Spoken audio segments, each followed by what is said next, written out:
Louvado seja Deus, amém, queridos? Por isso que a Bíblia diz que o soldado tem que estar preparado. Abra suas Bíblias no livro de 1 Coríntios, capítulo 15, do versículo 50 ao 57. Diz assim a palavra do Senhor: Agora digo-vos isto, irmãos, que carne e sangue não pode herdar o reino de Deus, nem a corrupção herdar a incorrupção. Eis que eu vos digo um mistério: nem todos dormiremos, mas todos seremos transformados. Em um momento, em um piscar de olhos, ante a última trombeta, porque a trombeta soará, e os mortos serão ressuscitados incorruptíveis, e nós seremos transformados. Porque é necessário que este corruptível seja revestido de incorruptibilidade, e que isto que é mortal se revista de imortalidade. E quanto este corruptível tiver sido revestido de incorruptibilidade, e isto que é mortal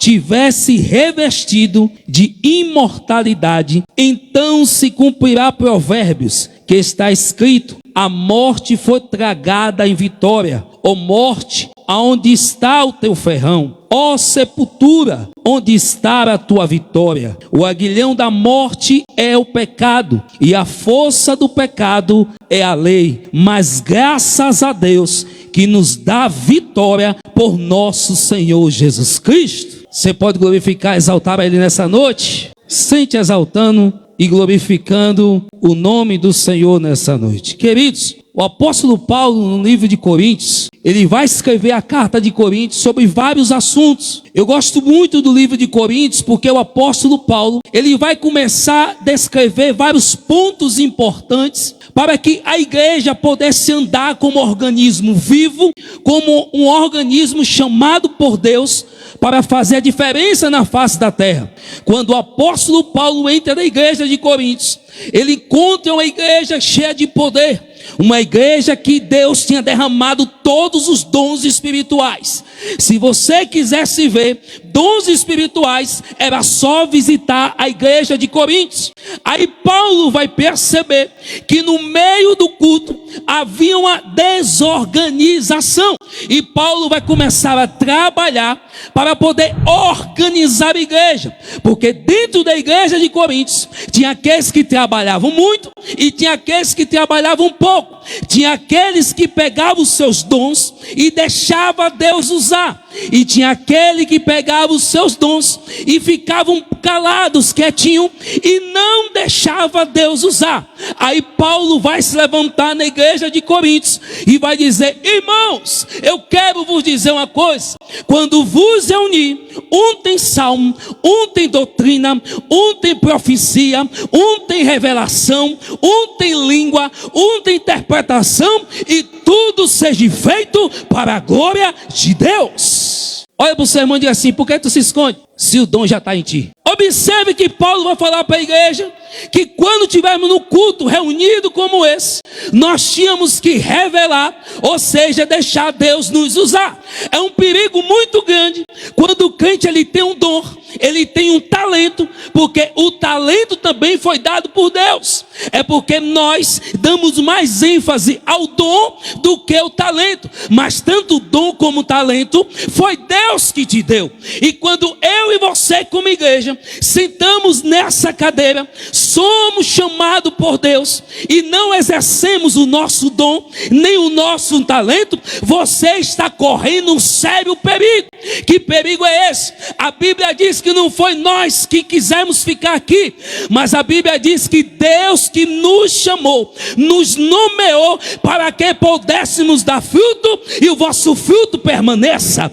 Portanto, meu querido, se você tem um dom da parte de Deus, ou se você tem um talento, ou se você tem os dois, começa a trabalhar, começa a fazer aquilo que Deus te chamou, porque o machado já está posto à raiz, e toda árvore que não dá fruto, não é eu que eu corto, não é a pastora que corta. Jesus disse: o meu Pai corta. Engraçado que toda árvore dá fruto, mas só uma árvore chamada crente acha que a árvore dele é para ficar em pé, bonitinho, como uma estátua de enfeite. Não, você não foi chamado por Deus para enfeitar a igreja. Você não foi chamado por Deus para ter o seu lugar plantado. Deus te chamou para que você dê fruto e o vosso fruto permaneça. Nós precisamos entender isso. Deus não vai nos chamar à toa, não.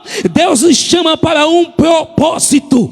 Deus nos chama para cumprir propósito. E toda árvore que não cumpre propósito, a Bíblia diz que Deus arranca. Só que quando Deus arranca, aquele lugar não fica infrutífero, não. Deus vai colocar outra árvore, vai adubar e vai fazer frutificar para a glória dele. Olha para o seu irmão e diga assim: ei, está na hora de dar fruto, viu? É a única árvore chamada crente que acha que ele é uma árvore de enfeite. Se tu fosse árvore de enfeite, dia 25 de dezembro, você estava na vitrine. O povo lhe comprar e levar para casa. E botar umas bolinhas em você, botar uma estrelinha, botar um pisca-pisca e você ficar de enfeite. Deus lhe chamou para você dar fruto.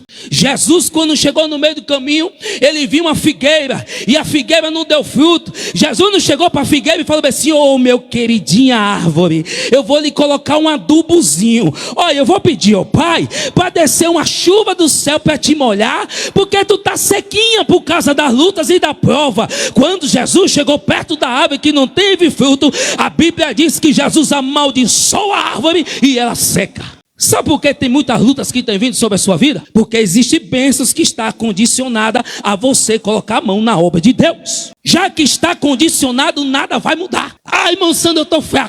Ah, eu estou sentindo isso. Eu estou sentindo aquilo. Eu estou sentindo que Jesus está nem ligando porque tu está sentindo. E a obra de Deus, como é que fica? A gente fica só se pensando que eu estou sentindo. Só que Jesus não olhou que a árvore estava seca, que a árvore faltava adubo ou que a árvore faltava água. Jesus olhou que ele queria fruto.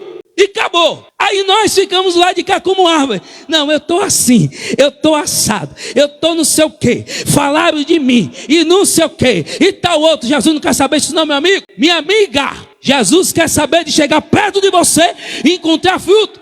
E ainda tem um porém. A Bíblia diz no livro de João que o vosso fruto permaneça. A árvore que começa a dar fruto e ela para de dar fruto, não permanece, também é cortada. Nós cristãos somos a única árvore que, independente da estação, primavera, outono e verão, produzimos fruto. Você vê que as árvores, ela passa pelo contexto de 4 estações. Vem a primavera, vem o verão, vem o inverno onde as folhas caem, mas quando chega no outono, vem os frutos, que é a única época que as árvores dão fruto. Mas nós cristãos, na primavera, no verão, no outono e no inverno, o mestre quer chegar e quer encontrar o fruto. O que isso quer dizer? Vai ter estação na sua vida que o sol está quente, a coisa está causticante, você está quase derretendo de tanta dificuldade contra a luta, mas Jesus quer chegar na tua árvore e quer encontrar o fruto.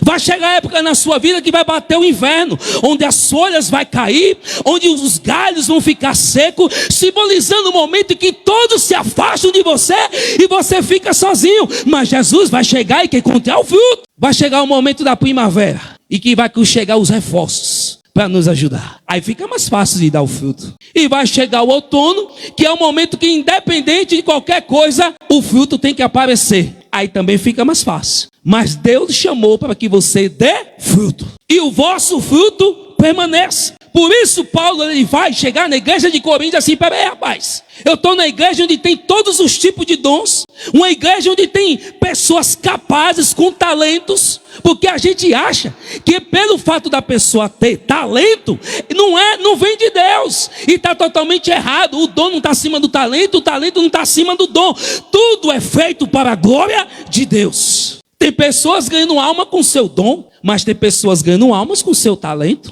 Tem pessoas que Deus vai usar na profecia para revelar o coração de alguém.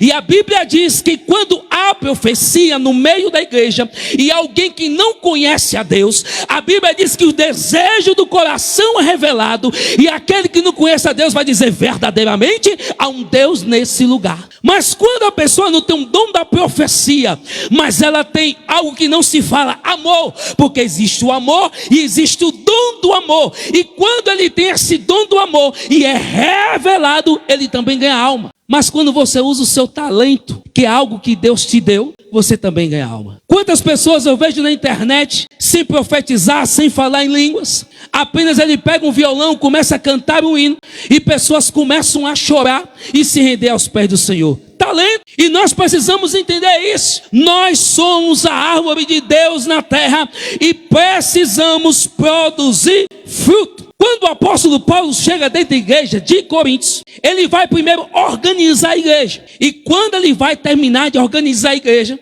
ele vai fechar o livro de Coríntios falando sobre algo que eu amo muito, chamado arrebatamento. Olhe para o seu irmão e diga assim: o arrebatamento é real. Quando nós falamos de arrebatamento, nos últimos dias que nós estamos vivendo, nós não vemos alegria, nós não vemos fervor na vida dos crentes, porque pouco se fala sobre arrebatamento, pouco se fala sobre a vinda de Cristo, pouco se fala sobre Jesus, que disse que iria voltar para buscar a sua igreja. E o arrebatamento, ele não é um conto de carochinha, ele é algo real, independente daqueles que crê ou não. O arrebatamento, ele é real, porque a palavra arrebatamento significa arrebatar, tomar a força. Quando Jesus vier buscar a sua igreja, no fenômeno chamado arrebatamento, qualquer coisa que tente lhe segurar, não irá conseguir, porque a Bíblia diz que você será tomado à força. Ninguém vai poder impedir essa atuação de Deus sobre as nossas vidas.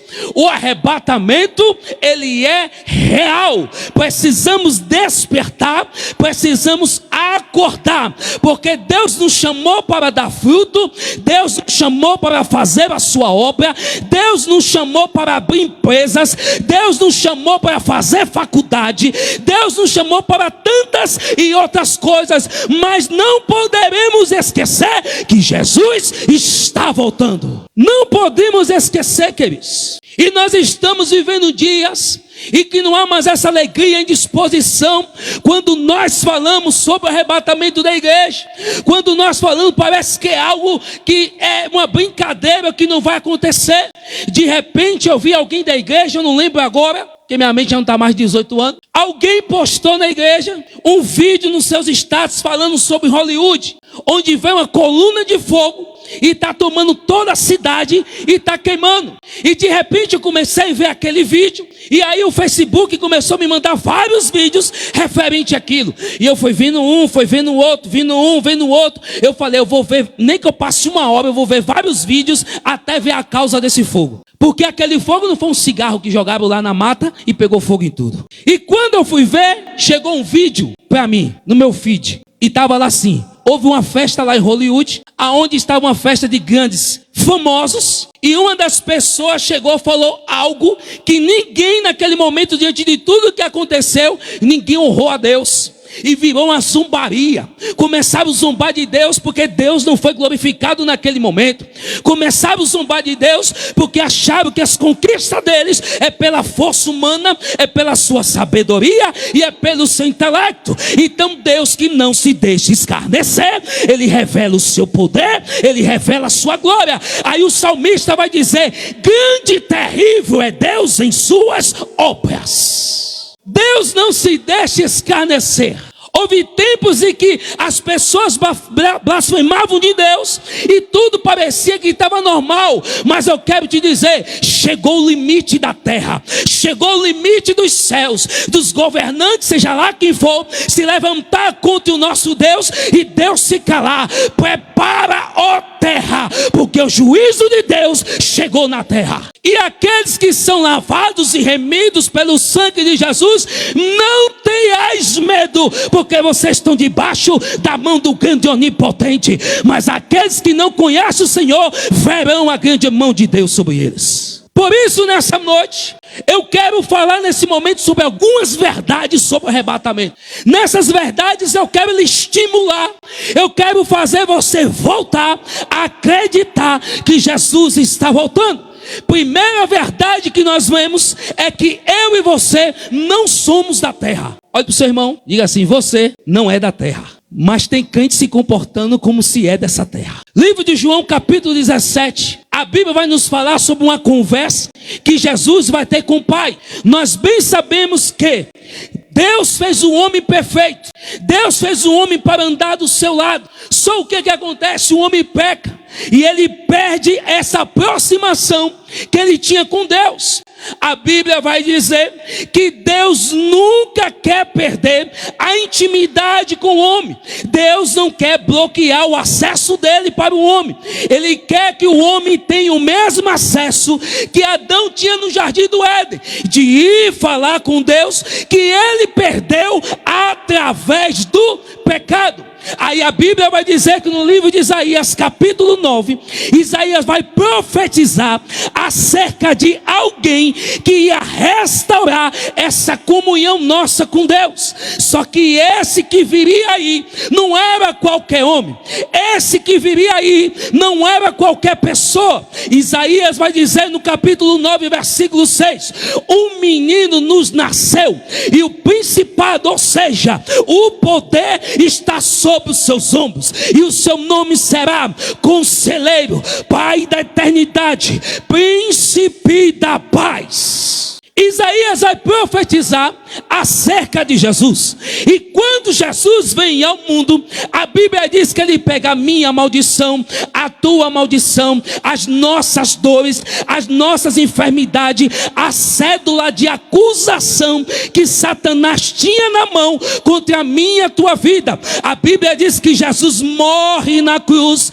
Quando chega o terceiro dia, ele vai fazer uma visita ao inferno, e quando ele olha para Satanás, ele pede a chave do inferno. E quando ele vai ressuscitar, a Bíblia vai dizer que ele vai para o céu, mas ele vai preparar-vos um lugar. E na oração que Jesus vai fazer, ele olha para o Pai e diz assim: Pai, eu só te peço uma coisa, não tira eles da terra, mas santifica-os na verdade. E uma coisa eu te peço, Senhor, que eles sejam um, como nós somos um. Porque como eu não sou do mundo, eles também não são do mundo. Você já viu quando você tem certos comportamentos de cidadão dos céus? Alguém olha para você e diz assim: tu nem parece que está no planeta Terra. Tu parece que é um quadrado. Tu parece que é alguém estranho.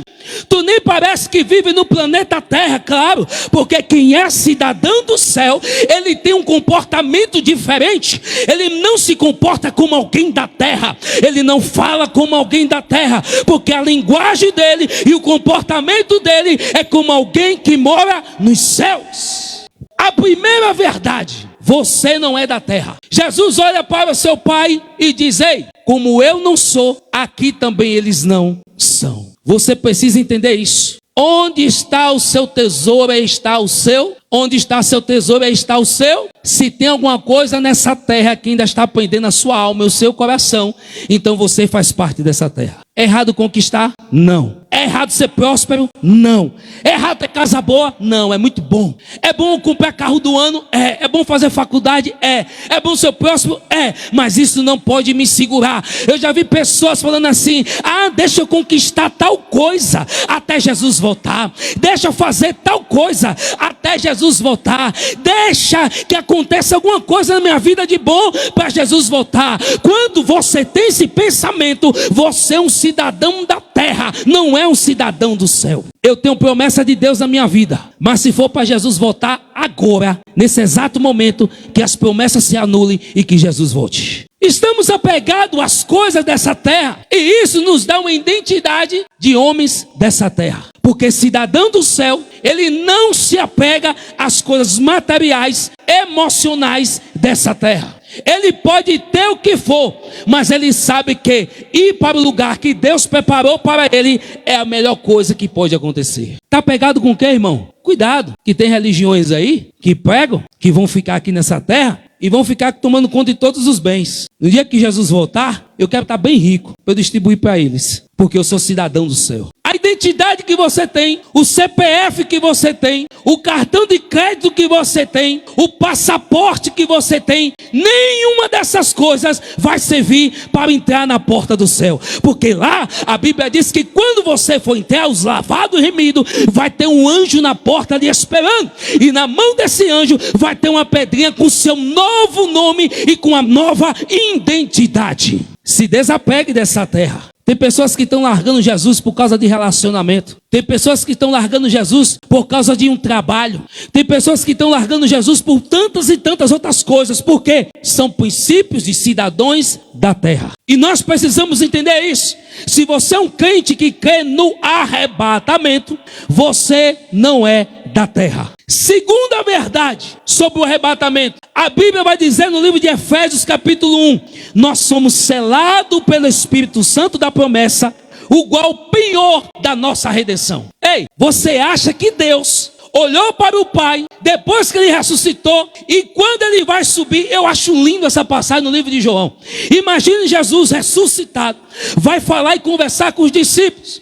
Quando chega na hora dele subir para os céus, ele olha para trás para os seus discípulos e diz assim: ei, não turbe o vosso coração. Credes em Deus, credes também em mim. Na casa do meu Pai há muitas moradas, e eu vou preparar o vosso lugar. Eu acho lindo essa passagem, porque quando os discípulos ficaram tristes, que nem até mais um mestre do seu lado, ele disse que ia preparar um lugar. Só que tem um porém. Livro de Efésios diz que nós somos selados pelo Espírito Santo da promessa, o qual é o penhor da nossa salvação. O que é que a Bíblia está falando com isso? Que Jesus foi para o céu, prepararmos um lugar, e com uma garantia que ele vem buscar a sua igreja. Ele diz: eu não vos deixarei vós sós, mas eu deixarei convosco o Espírito Santo da promessa. Só quem é selado levanta a mão e glorifica ele aí. Irmãos, olha que coisa linda. O nosso Deus nos ama, morre por nós na cruz, vai para o céu preparar um lugar e ainda nos dá uma garantia que vai nos buscar. E tem gente que não acredita. Pergunta ao seu irmão: tu tem a garantia? Eu tenho. O Espírito Santo de Deus, ele é o único ser vivo que ainda mantém a igreja aqui na terra. Se você for estudar sobre escatologia bíblica, que acerta das últimas coisas, você vai ver que a única coisa que está segurando a igreja ainda aqui nessa terra chama-se Espírito Santo. Porque no dia que a trombeta soar, Jesus vai tirar a garantia, e quando ele chamar o Espírito Santo, nós iremos juntamente com ele. Primeira verdade: você não é desse mundo. Segunda verdade: nós temos uma garantia que ele vai nos buscar. Terceira verdade, versículo de número 51: eis que vos digo um mistério, nem todos dormiremos, mas todos seremos transformados. Terceira verdade para o arrebatamento: precisamos ser transformados. Queridos, o nosso Deus, se tem uma coisa que ele preza, é por transformação. E quando eu estava lendo essa passagem, eu pude ver que nós vamos ser transformados em dois aspectos. Eu nunca tinha parado para pensar nisso. Mas quando eu fui ver aqui, a Bíblia diz no versículo 51, eis que vos digo um mistério, nem todos seremos transformados, nem todos dormiremos, mas todos seremos transformados. Vamos lá. Nós temos um pensamento que transformação, ela parte do nosso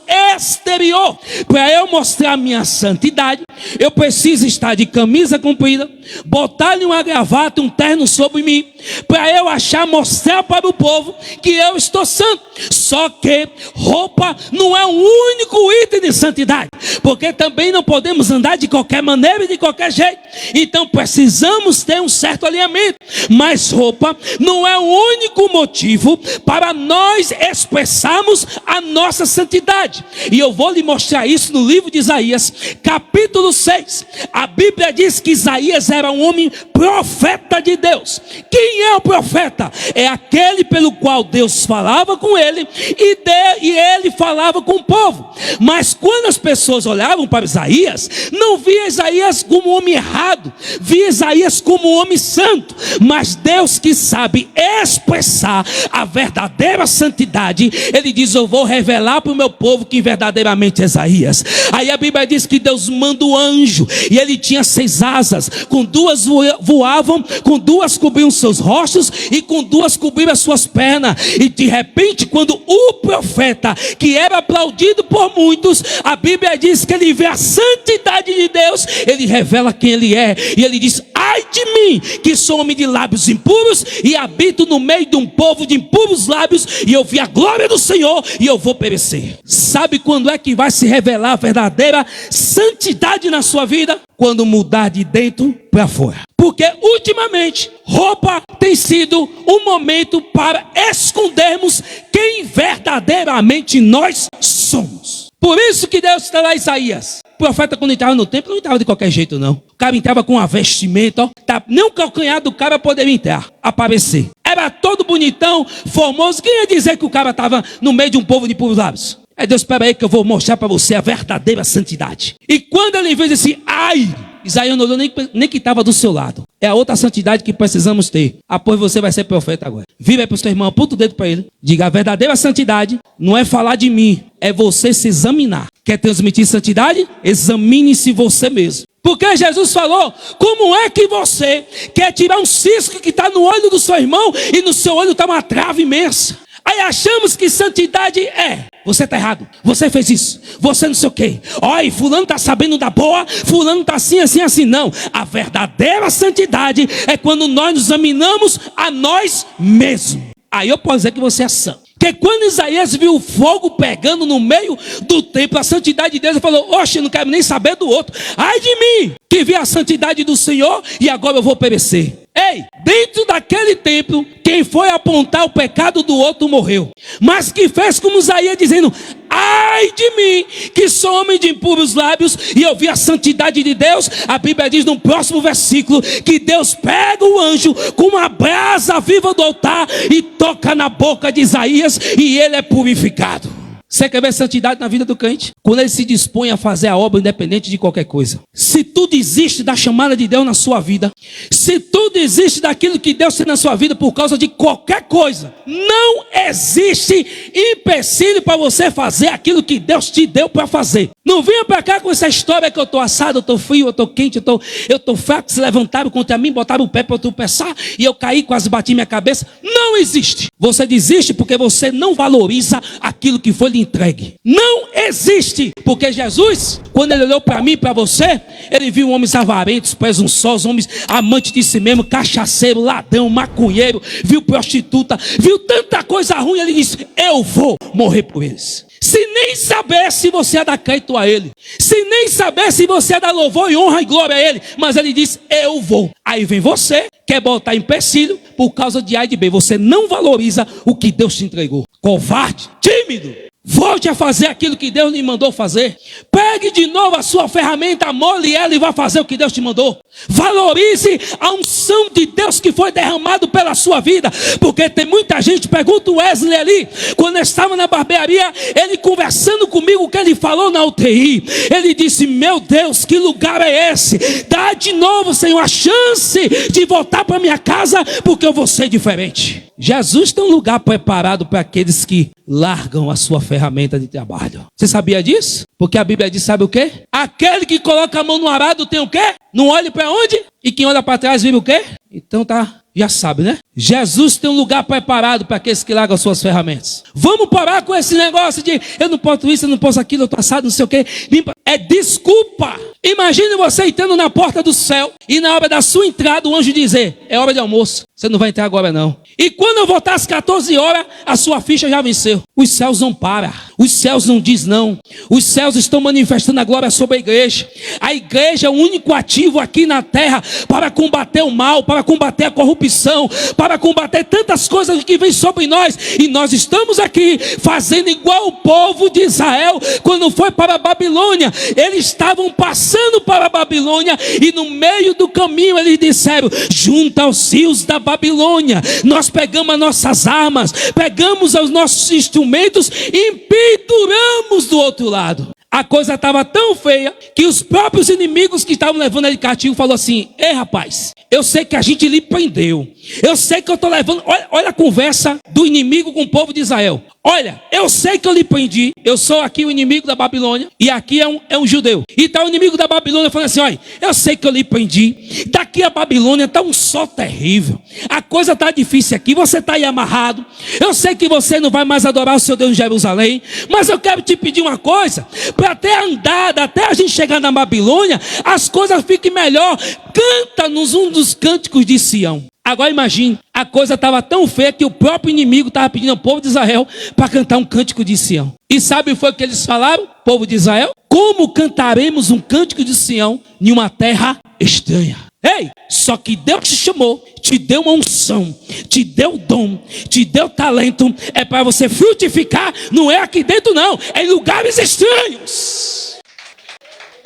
E a gente fica dessa forma botando várias desculpas. Porque Deus, Ele gosta de transformação. Agora observe, eu falei para você que o terceiro pilar do arrebatamento chama-se transformação. O Senhor nos tira do lamaçal do pecado, faz com que toda a cédula de acusação por nós foi rasgada e agora nós somos transformados em uma nova criatura. Primeira transformação. Na segunda transformação, que é o dia do arrebatamento, a Bíblia diz que nem todos dormiremos, mas todos seremos transformados. O que é que a Bíblia está dizendo com isso? Que nem todos vão descer à sepultura. No dia do arrebatamento, nem todos vão provar a sepultura, mas todos, os que foram mortos e os que foram vivos, serão transformados. Ei, sabe por que vai ser transformado? Porque por mais que você viva a sua vida de santidade, afastado do pecado, esse corpo ele é corruptível. Ele é um corpo mortal. E a Bíblia diz que quando Jesus voltar, Ele vai tirar todo o pecado do nosso corpo. E nós não vamos mais ser homens mortais. Nós vamos ser imortais. Porque a Bíblia vai dizer que nós, quando Jesus voltar, nós vamos chegar perto da morte e nós vamos zombar dela. E vamos dizer, ei morte, cadê a tua vitória? Cadê o teu aguilhão? Tragado foi a morte e Jesus é vencedor. Agora tem um porém, para nós que conhecemos a Cristo, entregamos a nossa vida a Ele, a Bíblia diz que nós vamos chegar para a morte e vai dizer, morte, cadê a tua vitória? Ou seja, a morte não vai poder mais tirar a sua vida, porque agora você é imortal, você recebeu um corpo transformado. Mas para aqueles que não entregaram a sua vida a Jesus, fizeram uma aliança com Ele, a Bíblia diz que eles vão estar no lugar de sofrimento, e eles vão procurar a morte e não acharão. Imagine que a dor e o sofrimento será grande, que as pessoas vão procurar a morte e não vão achar. Se eu perguntar hoje quem quer morrer aqui, ninguém levanta a mão. Mas naquele grande dia em que Jesus voltar e que as pessoas estirão lá no Hades, a Bíblia diz que eles vão procurar a morte. Porque a Bíblia diz que lá são choro e ranger de dentes. Você já sentiu alguma dor na sua vida que você teve que botar o pano na boca e gritar de dor? Agora tire o pano e fique batendo dente com dente. É assim que vai ser. Terceira verdade, nós vamos ser transformados. Quarta verdade, olha o seu irmão e diga assim, não haverá tempo. Porque a Bíblia diz que será um momento em piscar de olhos. Quando Jesus voltar, não vai dar tempo de você lembrar desse culto de hoje nem dessa mensagem. Quando Jesus voltar, você não vai conseguir pegar o seu celular e ligar para o seu filho e para a sua esposa e dizer, se arrependa que Jesus está voltando. Quando Jesus voltar, não vai dar tempo de você ir lá no consultório, ir atrás do seu médico, do seu psicólogo, seja lá quem for, para lhe dar um conselho se você aceita Jesus ou não. Quando Jesus voltar, não vai dar tempo de você ligar para o seu irmão e pedir perdão pelo aquilo que você fez. Não, porque a Bíblia diz que será no piscar de olhos. Não haverá tempo. Essa é a quarta verdade. Por enquanto o tempo está trabalhando ao seu favor, por enquanto o tempo está trabalhando a seu favor, lhe dando prazo para arrependimento e para que você se dobre aos pés de Jesus. E para você que já é convertido, volte e se converta mais uma vez dos seus maus caminhos. Porque está achando que porque é crente que vai subir? Você está totalmente errado. Quem acha que crente vai subir para o céu? Levanta a mão aí. Só quem acha que os crentes vai subir para o céu. Ninguém acha, então vai ficar todo mundo. Quem acha que crente vai subir para o céu? Eu quero encontrar isso na Bíblia, que o crente vai subir para o céu. Não tem. Ser crente não é garantia que você vai para o céu. A Bíblia também não fala que católico vai para o céu. A Bíblia também não fala que macumbeiro vai para o céu, que espírita vai para o céu e tantos outros vai para o céu. Não tem, mas a Bíblia diz, os lavados e redimidos pelo sangue de Jesus, esses sim irão para o céu. Ser crente não lhe dá garantia de ir para o céu não, viu vídeo? Viu lindo? Viu bonito? Ser filho de crente não lhe dá garantia de ir para o céu. Ser neto de crente não lhe dá garantia de ir para o céu. Vir para dentro da igreja, dar uma oferta para abrir os seus caminhos, não é garantia que você vai para o céu. Porque aqui dentro da igreja, você está vendo eu aqui, ó, camisa branca, calça preta, meio apertado aqui, engravatado, mas tô até apertando aqui para ficar bonitinho. Você está me vendo assim. Mas quando chegar lá no céu, o anjo não vai olhar nem que roupa você subiu. Como é seu nome bonito? Sandra, livro das obras. É assim que vai acontecer lá. E a Bíblia diz que aquele seu nome não foi achado no livro da vida, será jogado no inferno. E a gente tem uma concepção de dizer que Deus fez o inferno para o homem. Mentira do diabo. Está lá escrito que Deus fez o inferno para o diabo e seus seguidores. Quem vai para o inferno é porque segue o diabo. Vamos parar com essa conversinha que Deus fez o inferno para botar a humanidade. Não. O inferno foi feito para o diabo e seus seguidores. Vamos parar com isso e vamos fazer a coisa certa. E se nós nos atentarmos para isso, nós vamos ficar de fora. Sabe por quê? Sexta-feira aqui eu senti a falta de muitos irmãos. E nós falamos aqui, provando biblicamente,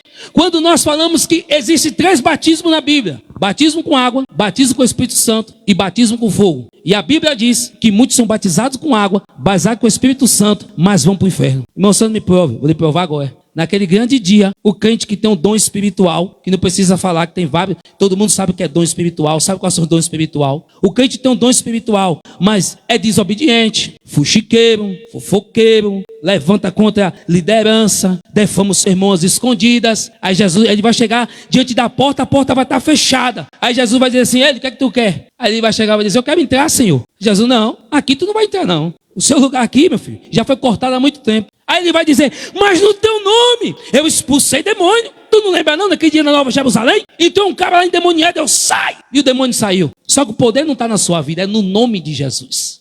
Naquele grande dia eu estava lá, sapateando, falando línguas estranhas. O senhor não lembra não? O senhor não lembra que entrou alguém enfermo na igreja, me pediu para orar, e eu peguei até um som com óleo, botei sobre a cabeça e falei, receba a cura. E ele foi curado? O senhor não lembra não, pai? O senhor não lembra que um dia eu estava na porta da igreja, passou alguém ali, e eu evangelizei ele, trouxe para dentro da igreja, e ele aceitou Jesus? O senhor não lembra não? Jesus vai dizer, não, eu lembro, mas apartava de mim, porque tu tem praticado a iniquidade. Essa é a realidade. E a gente quer se esconder atrás de um dom. Ei, o que mantém você santo, o que vai lhe ajudar você a ir para o céu, não é o dom, porque o dom é uma ferramenta. O que vai te ajudar é você dar fruto, ou seja, praticar os frutos do Espírito. Por isso que uma das verdades do arrebatamento é, não haverá tempo. Não vai dar tempo. Às vezes a gente se comporta como que a gente já é imortal, né? A gente faz tantas coisas, sabe que está errado. Porque até quando a gente briga com o nosso irmão, a Bíblia fala assim, olha, não deixa o sol se pôr sobre a sua ira. Ou seja, não deixa que o sol se ponha enquanto você não se aceitar com o seu irmão. Aí a gente acha, não, amanhã eu estou vivo. Amanhã eu estou acordado. Amanhã Deus vai me dar o direito de viver de novo. E Deus está falando, tu é que sabe do seu dia? E a gente brinca muito com isso. Por isso que uma das verdades do arrebatamento é tempo. Não haverá tempo. Ou nós fazemos isso hoje, tomamos a nossa decisão hoje, ou não haverá mais tempo. O Wesley foi um cara entre 100, Deus dá uma oportunidade de voltar de novo. Sabe por quê? Às vezes a gente pode até usar a expressão e dizer assim, a igreja estava clamando. Certo, a igreja estava clamando. Mas dentro da vontade de Deus existem 2 coisas. A vontade permissiva e a vontade soberana. Quando a igreja clamou, entrou na vontade permissiva de trazer ele de volta. Mas se nós clamarmos e estava na vontade soberana de levar ele, ele não estava aqui hoje. Portanto, meu querido, quando você for orar, entenda se está na vontade permissiva ou na vontade soberana. Porque não haverá tempo. A quinta verdade, para nós chegarmos perto de encerrarmos, sabe qual é? Será o fim da igreja. Irmão, fim da igreja, a igreja vai morrer? Não. Será o fim da igreja sobre a face da terra. Vão nos procurar e não vão nos achar. As pessoas virão para dentro da igreja pedindo uma palavra, querendo consolo, vão se lembrar que em Alagoinhas tem várias igrejas.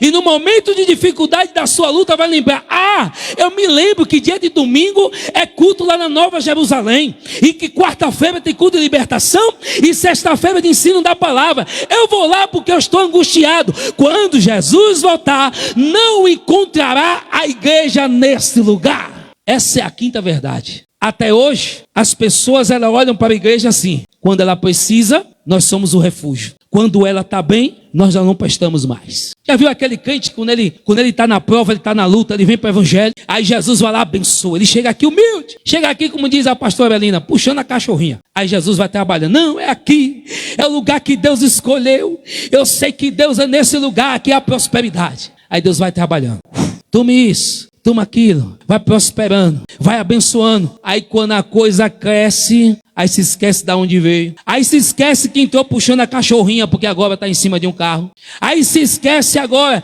que entrou falido devendo, porque agora está em cima de tentar com a empresa, aí se esquece da roupa que vestia antes, que era toda rasgadinha, desbotada, porque agora pode usar uma roupa boa, tá dando para entender? São essas pessoas que acontecem aí no mundo, é igual aquelas pessoas assim, eu não creio em Deus, mas quando a coisa aperta, ela diz logo, ai meu Deus, não haverá mais igreja, não haverá mais igreja para você querer se converter, e não haverá mais igreja para os crentes que estão desalinhados, que precisam se alinhar. Cuidado para esse dia não lhe pegar de surpresa. No dia que você querer botar o seu altar diante de Deus, bater naquela porta e a porta não se abrir, porque não haverá mais ninguém. Tem até um hino de Shirley Carvalhais que ela canta, né? Onde está aquele povo barulhento? Onde está que não se vê nenhum irmão? Alguém com voz de lamento vai dizer nesse momento, aquele povo foi embora pra... Cuidado que esse alguém que está do seu lado, você vai procurar e não vai achar. Livro de Mateus, Jesus diz, olha, naquele grande dia estarão dois deitados numa cama, um será levado e o outro será deixado. Estarão dois trabalhando no campo, um será levado e o outro será deixado. Estarão pessoas também dentro da igreja, uma parte será levada e a outra será deixada. Ou tu acha que pelo fato de você estar dentro da igreja, tu tem o direito de ir para o céu?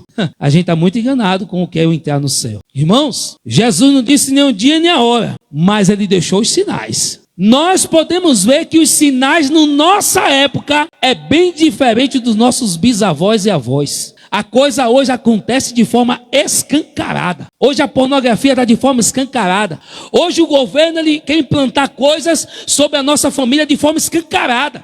Hoje não tem mais negócio de esconder, não. Eu vi uma cena lá no Ceará que aquilo me deu um repúdio, que se eu pudesse entrar por dentro da televisão, Deus me perdoe, eu entrava na carne e eu ia acabar com aquele camarada. O cara dentro de esqueci o nome do órgão lá, teatro, cara, um senhor já idoso, deitado, nu, uma criança de 8 meses, segurando seus órgãos, e ele dizendo que era cultura, de forma escancarada. E nós como igreja não conseguimos entender que isso são os sinais. Ou você acha que Jesus tem que te revelar o dia? Irmãos, vamos falar a verdade para Jesus ajudar. Se Jesus fala o dia, a hora e o ano que ele viria, 99,99 ia jogar sua roupa de crente, ia curtir o mundo e no dia voltava para subir. É a pura verdade, irmão. Sabe por quê? Porque em nós habita essa carne miserável aqui, ó. Já falei para essa igreja e não canso de falar. Apóstolo Paulo, homem forte. Chegava aí, demônio, saia. Demônio saía. Enfermo tá doente. Seja curado. Mas quando chegava na hora da carne, ele dizia, o bem que eu quero fazer, eu não consigo. O homem lutava contra o demônio, principado, potestade, não tinha medo nem de apanhar. Paulo acordava, o Espírito Santo falava assim, olha, tu vai a certa cidade, mas quando tu chegar lá, o que está lhe esperando é pancada, açoite, e tu vai ser preso. Eu vou, todo alegre, ainda dizia, eu não sou digno de apanhar e sofrer por esse Jesus. Mas quando chegava na hora do conserto dele com a carne, ele falava, o mal que eu não quero fazer, eu faço. É a nossa carne, irmão. O próprio Jesus, como homem, falou assim, os homens chamavam ele de bom mestre. Ele disse, por que tu me chama de bom? O bom é meu pai que está no céu. Ele como homem. Ou tu acha que eu e você é bom porque, como diz os outros, vem de Deus. Toda a bondade amada sobre nossas vidas vem do Espírito Santo de Deus. Agora, claro, né? Que tem aqueles que são menos problemáticos que o outro. Tem aqueles que Jesus tem que quebrar, tem que amassar, porque a natureza é demais. Por isso que eu gosto de Sérgio Lopes, que ele canta um hino assim, eu luto contra a minha própria alma, a natureza humana que há em mim. Eu quero sepultar o velho homem, andar em comunhão com Cristo, viver, cantar só para Ele, morrer para o mundo e reviver para Deus. Irmão, morrer por mundo não é fácil. Sabe por quê? A Bíblia diz que nós somos formados em Adão. E o segundo Adão, que é Jesus Cristo, ele veio para nos purificar. Mas para nos purificar, nós temos que abrir mão de tanta coisa, do nosso eu, da nossa vaidade, do nosso orgulho, até da nossa razão. Tem momento que dá vontade de bater, tem momento que dá vontade de partir para cima, tem vontade de pegar o WhatsApp, mandar um ar desaforado e acabou. Mas a gente tem que lutar contra a nossa própria alma, a natureza humana que há dentro de nós. Não tem como esconder isso. Porque fica parecendo que nós somos crentes apáticos. Não, eu sou espiritual, eu sou cheio, eu sou o homem eu não sou dessa terra, eu sou do outro mundo. Deus me encheu. Dá uma pisadinha no pé dele para ver se ele continua assim. Nós somos assim, irmãos. Mas a diferença é que uns lutam contra a sua própria carne, mas outros alimentam a sua própria carne. Essa é a diferença. Tem pessoas que estão com a sua alma curada, sua alma ferida, sua alma machucada, mas ele não consegue vencer a sua alma, de chamar alguns irmãos, fazer uma reunião, colocar tudo para fora para ser curado. Deixa eu te dizer uma coisa, a cura não vem ficar calado, a cura vem botar para fora. Você não é balde de lixo para estar guardando esse lixo dentro de você. Quando você colocar para fora, você vai receber a cura. Irmãos, mas o que eu quero falar, eu quero me desabafar. E talvez as pessoas não gostem. E daí? Algo que eu tenho para dizer é muito duro. E daí? O que importa é a sua alma. O que importa é que você tem que ser corajoso, expor, chamar a sua liderança, seja quem fosse, fazemos uma reunião e botar para fora o que você sente. Mas você precisa pegar esse câncer que está te derrotando e botar para fora. Senão, querido, não veremos ele como ele é. Essa é a verdade. Sabe por quê? Quando eu tenho as minhas ideias e tenho meus ideais e eu fico só para mim, quando eu tenho as minhas dores e eu fico só para mim, sabe o que é que vai acontecer? Você já aprendeu sobre isso, mas eu vou lhe ensinar de novo. Você vai começar a se conectar com pessoas que estão na mesma doença que você. Aí, em vez da gente estar levantando um hospital onde curamos pessoas, estamos levantando um cemitério de pessoas mortas. Vivas porque têm um fôlego de vida, mas espirituais estão mortas. Mas se você se levantar e buscar a sua cura, você vai sair restaurado. Agora, ser curado tem que ser corajoso. O que eu acho interessante para nós encerrarmos, sabe o que é? Que eu tenho coragem de chegar para Renata e falar mal de Vanessa. Mas eu não tenho coragem de chamar Renata junto com Vanessa e dizer assim, vem aqui como testemunho, eu quero lhe dizer isso. Eu estou sentindo isso não está me agradando, desde o dia que você falou, isso está me doendo, eu preciso botar para fora para ser curado. Não temos essa coragem, que é uma coisa simples. Mas temos a coragem de falar com Renata, de falar com um, de falar com B, de falar com C e montar o cemitério da morte. Porque se eu não produzo vida, eu produzo morte. Porque se eu não vou induzir Renata a estar junto comigo na obra, fazendo uma grande obra, eu vou induzir ela a paralisar a obra. Essa é a verdade que percorre no meio evangélico. Não só aqui não. Já fui várias igrejas com outros pastores aí e o negócio está pegando. Tem pastores, cadê? Yara está ali, que é psicóloga e pode falar como tem a prima da minha esposa. A maioria dos pacientes que ela atende são crentes. Por quê? Falta de perdão. Falta de fazer isso aqui que eu estou falando. Você vai levar até um certo tempo até você ficar doente. Para nós celebrarmos a Santa Ceia, eu vou contar um testemunho, coisa tremenda, da prima de minha esposa, psicóloga. Ela estava em um consultório e ela queria trabalhar num hospital de Feira de Santana renomado.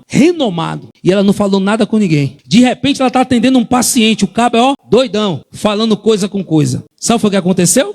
Deus entrou na mente do paciente, restaurou os neurônios dele e aí Deus usou em profecia para ela. Vou eu lhe tirar desse lugar e vou levar para o lugar que você deseja. Depois que ele entregou a profecia, ele voltou ao estado de loucura. Aí sabe o que aconteceu? A menina que estava do lado foi até perto e falou assim, aquele homem falou o que com você? Ela, rapaz, ele voltou ao normal, me entregou algo da parte de Deus. Aí ela falou assim, ele é pastor. Vai, irmão. Vá no manicômio, vá nos consultórios psicológicos, vá no, como é o nome do outro médico depois do psicólogo? No psiquiatra. Vá ver o índice de crentes que estão lá dentro. Por quê? Por causa do crente que mata o crente. Não é por causa de fome, não é por causa de desemprego, não é por causa de nada não. Por conta disso. Não se abre, fica lá segurando. Aí tem gente, e isso atua em todas as áreas da nossa vida. Por que tem casamentos que estão frios? Por que tem casamentos que estão se esfriando a cada dia? Claro, você briga com seu esposo, aí acha que depois de uma bela noite as coisas vão resolver? Ou você acha que um jantar vai resolver? Ou você acha que passou-se 3, 4 dias sem falar e aí voltou a falar, não, mas as coisas vão resolver? Só que a ferida ficou. E você precisa resolver. Né? Porque mulher é assim, o marido briga com ela, ela pensa logo em fazer a comida que o marido gosta. Pensando que vai resolver. Não, volta, resolve e depois faz a comida. Aí fica várias pendências, aí fica, eu não sei porque meu amor está esfriando. Eu não sei porque eu não estou sentindo mais nada por ele, ou ela está dizendo, não sinto mais nada por ele. Claro, lá atrás, as pendências, precisa resolver, querido, querida.